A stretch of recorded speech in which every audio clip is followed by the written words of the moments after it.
السلام عليكم ورحمة الله وبركاته وعنا وناكشن صاحبي الكسو دوادا جنال كمدال سبورتي جنال أنكسو بندي قستي مالي لها وليبا حكاية سبورتي جيس الوقت جاسي تاغن مانتنا قدباد aan soo qaadan doono adiguna aad ku daawan doonto waxa kamid noqon doona Sergio Ramos arintiisa oo dhinac u dhacday waxa la helay kooxda uu ku biiri hadaba waa kooxdee muuqaalkan ayaad ku daawan doontaa Jordan Sancho arintiisa waa la soo gabagabay kooxdiisana waa uu ku biiray kooxda Manchester United ay u fanaanadeen xirtay hadaba wax walba oo Jordan Sancho aad uga baahan tahay waxa uu ku fiican yahay meelaha uu ku xun yahay ayaan muuqaalkan ku faaqidi doonaa si lamida Rafael Varane isana koox cusub ayuu ku biiray Real Madrid maxay bedelkiisa soo wadataa muuqaalkan ayaad ku daawan doontaa tartanka Euro oo caawa wareegiisa kuwa tarafiinaalaha laba ciyaari doono Spain, Switzerland, Belgium, Talyaaniga oo caawa soo gudbi kara hadaba tartankaasi ayaan si lamidana iyagana eegi doonaa iyo waqtiga ay soo galayaan hadaba channelkan waa mid isboorti oo ku soo bandhigo xogaha ugu dambeeya ee ciyaaraha waxa ka codsanaya inaad subscribe inoo saarto si lamida aad like-ta iyo share-taba iskugu darto si channelkan oo u noqdo mid isboortiga aan si maalinle ahba ugu soo gudbino waan dareemayaa inaad intaasi nala fahantay ku soo dhawaada markan muuqaalkeena maanta وعن مركلة داوديال waxaan ku hormarayaa tartanka Euro ayaa caawa wareegiisa kuwa tarafiinaalaha waxa wada ciyaari doona afar xul ayaa caawa xaqiijisan doona inay tartankan iskaga hareen ama si lamid ah inay u soo baxeen kulanka ugu adag ee caawa waxa dhaxmari doona xulalka wadanka Belgium iyo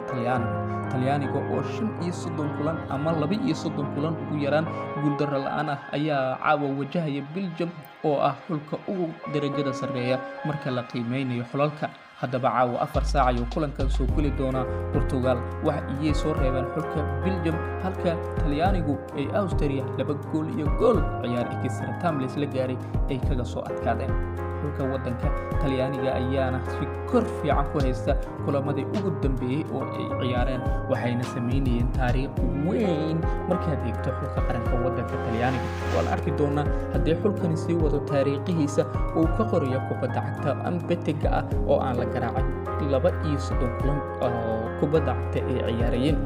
xulka qaranka Belgiumna waa xul kale oo awood badan maadaama ay ka taqaluseen Cristiano Ronaldo iyo xulkiisii oo tartankan difaacanayay hadaba xulka wadankaasi Belgium waxay wataan Romelu Lukaku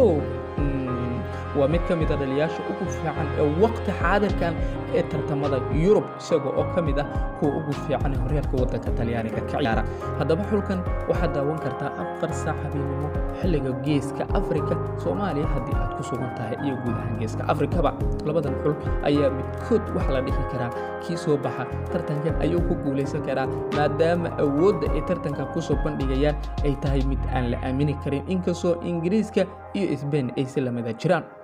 kulanka kale caawa jira waxa uu dhaxmari doona Switzerland iyo si lamida xulka Spain oo iyaguba kamid ah kuwa tartankan wali ku sugan nasiibkan uu helay in ay wareegan sidii dhamaadka ay ciyaaraan xulka qaranka wadanka Switzerland ayaa ka soo tilaabay dhigooda wadanka Faransiiska kadib markii 7 rigoorayaal ay kaga soo adkaadeen Switzerland waa kuwa xidiga waaweyn ku hubeysan markaad eegto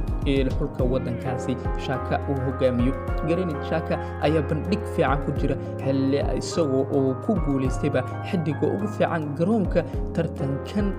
kulankii ay la qaateen Faransiiska Bagbe Kante Benzema Mbappe garoon ay ku jiraan ayuu ka noqdayba xidiga ugu fiican garoonka hadaba Spain dhankooda waa kuwa 5 gool iyo 3 kaga adkaaday wadankaasi ee lagu magacaabo Croatia iyagoo xilligii extra time-ka Alvaro Morata iyo Michael Argaiba ay guul ku hogaamiyeen xulka qaranka wadankaasi Spain lama dhiyelsan karo Spain hayeeshee markan waxay u cadcad yihiinba in ay kulankan guusha helaan inkastoo aan meesha laga saari karin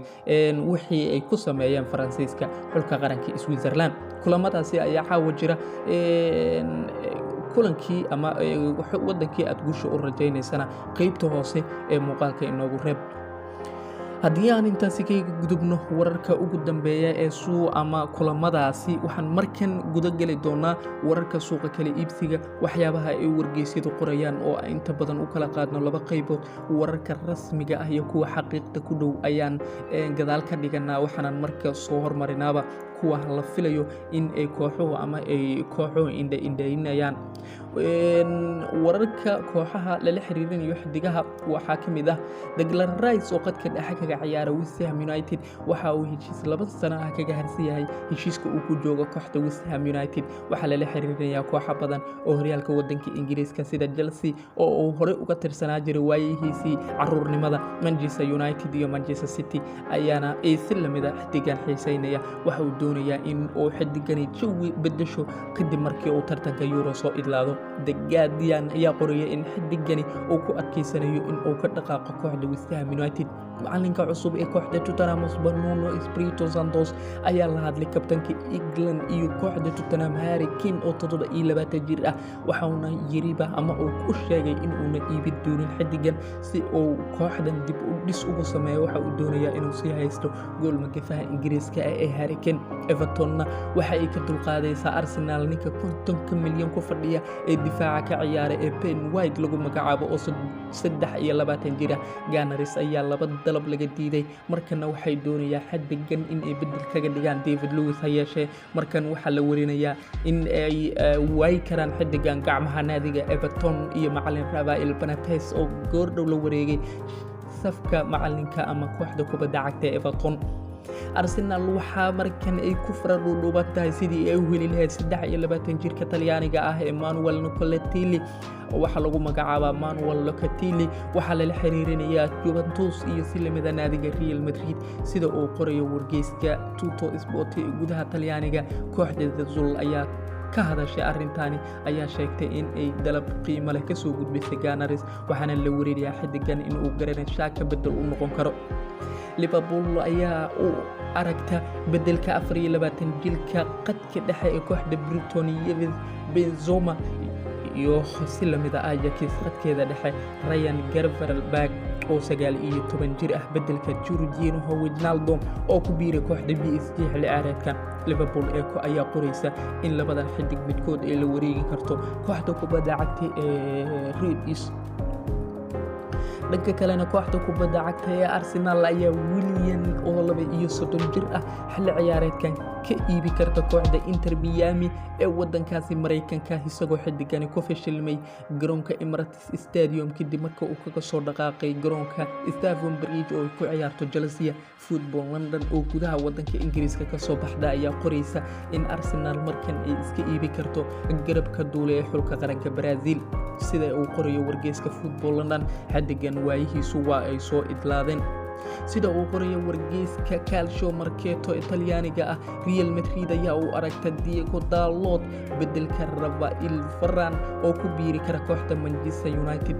22 jirkan ayaa qaab amaha ugu ciyaaray kooxda Talyaaniga ah ee AC Milan isagoo uu ay ciyaareed fiican ku soo bandhigay xulka qaranka Portugal ayuu ka tirsan yahay. waxaana la warinayaa inuu xidigani mari karo dhanka iyo horyaalka wadanka Spain kooxda ka dhisan ee Real Madrid. ugu dambeyntiina kooxda kubadda cagta ama xulka Ingiriiska xidigooda hore ee Ryan Bernard oo 30 jir ah ayaa 2 sano oo heshiis u saxiixay kooxda kubadda cagta ee Leicester City isagoo ka dhaqaaqay Southampton. Sky Sport ayaa qoraysa in xidigani uu ka dhaqaaqay kooxda Southampton waxa uu ku biiray kooxda Leicester City. horay waxa uu doonaysa Arsenal ha yeeshee qaarowgan ayaa markan la warinayaa in uu ku biiray kooxda Leicester City ee macalin Bernard Rodgers. haddii aan intaasi kaga gudubno saaxiibayaal wararka lala xiriirinayo kooxaha markan haddii aan galno wararka rasmiga ah iyo kuwa xaqiiqada ka agdhow ee ay wargeysyadu ay qorayaan amaba xaqiiqda ahba. naadiga kubadda cagta ee Paris Saint-Germain ayaa 2 sano oo heshiis ka saxiixatay kabtankii hore ee xulka qaranka Spain iyo kooxda Real Madrid Sergio Ramos sida uu qorayo wargeyska El Gube oo ka soo baxa gudaha wadanka Faransiiska. waxaa la warinayaa in 35 jirkani oo heshiiskiisii dhacay kooxda Madrid oo uu ku biiri karo kooxda kubadda cagta ee PSG ama Paris Saint-Germain. waxaana la warinayaa in la soo gabagabeyn karo heshiiska xidigani oo ugu biirayo kooxda kubadda cagta ee Paris Saint-Germain sida uu qorayo ESPN iyo El Gube oo soo xiganaya. si lamida wararka rasmiga ah waxaa ka mid ah Manchester United ayaa la wareegtay garabka Ingiriiska iyo BVB ama Borussia Dortmund ninka lagu magacaabo Jordan Sancho. Labada kooxood ayaa isku heshiiyeyba muddooyinkii ugu dambeeyey waxay ahaayeen kuwa wadahadal ugu jira sidii xiddigan kaga heshiin lahaayeen, ha yeeshee wax walba oo xiddigan ku way ay soo dhammaadeen oo waa lagu dhawaaqay heshiiska xiddigan kooxda kubadda cagta ee Manchester United. xiddigan ayaa ku fiican garabka isaga oo qayb ka ahba xiddigaha ugu fiican ee garabka ka ciyaara. waxa uu ku soo kordhin karaa in weerarka kooxda kubadda cagta ee Manchester United noobihiisa oo aan kubad badani gaari jirin oo la wadaagi doono Edinson Cavani haddii uu ku sii sugnaado sanadkan kooxda Manchester United. waxa hubaal ah in uu kubada badan heli doono. xiddigan waxyaabaha uu ku liito ama ay ku dhaliilaan wargeysyada waxaa ka mid ah dhanka difaacashada. inkastoo sida rasmiga ah oo xiddigan ahayn xiddig difaaca ka ciyaara, haddana waxaa jira mararka loo baahan yahay in weeraryahanadu ay gadaal u soo laabtaan isla markaana ay la wadaagaan difaaca markii kooxda lala soo qaado. waxa uu ku fiican yahay garbaha oo uu si fiican kaga shaqeeyo, ha yeeshee dhaliisha keliya uu leeyahay ayaa ah xiddig walba kubadda cagtana ah dhaliil in uu leeyahay waa mid iska cad. wararka kale ee rasmiga ah ee isla maanta taagan waxaa ka mid ah naadiga kubadda cagta ee Arsenal ayaa garoonkeeda Emirates ku soo bandhigi karta ninka difaaca ka ciyaara ee lagu magacaabo Nuno Tavares. Benfica ayay ka soo qaateen da'yarkan iyaga oo doonaya in ay kula tartansiiyaan booska Termi kaasi oo 5 sano oo heshiis u saxiixay kooxda. Tavares ayaa ku biiri kara kooxdan iyaga oo la warinayaba in labada kooxood ay ku wada heshiiyeen 6.5 milyan iyaga oo lagu diri doono gunnooyin ay ku xiran tahay dadaalka xiddigan. waxaana la warinayaa in xiddigani oo maray dhanka iyo horyaalka waddanka Ingiriiska. si lamida Arsenal waxay ku faradhuuban tahay helitaanka ninka lagu magacaabo Zambi Longoria oo Anderlecht iyo dhanka Belgium ka imanaya. waxaana la warinayaa in xiddiga iyana labadooda hal mar lagu dhawaaqi doono.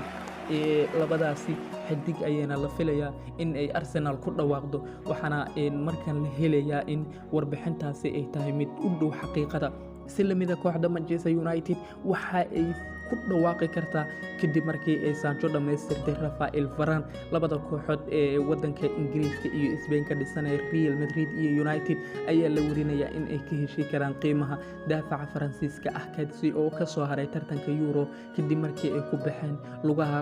xulka qaranka Switzerland. niyad-jabkii ayaa sababay in xiddigani uu ku biiri karo kooxda Manchester United. Real hore waxa uga baxay Sergio Ramos, markana waxay lumin karaan garabkooda Rafael Varane. haddaba in Rafael Varane dhankaas ayuu u mari karaa. wixii ka soo baxana waan arki doonaa. qaybihii ugu dambeeyay ee muuqaalka ayaan isla soo gaarnay saaxiibayaal. guud ahaana muuqaalkii ayaan intaas ku soo gabagabeynaynaa. jimco wanaagsan, maalin wanaagsan saaxiib, nagu soo biir in aan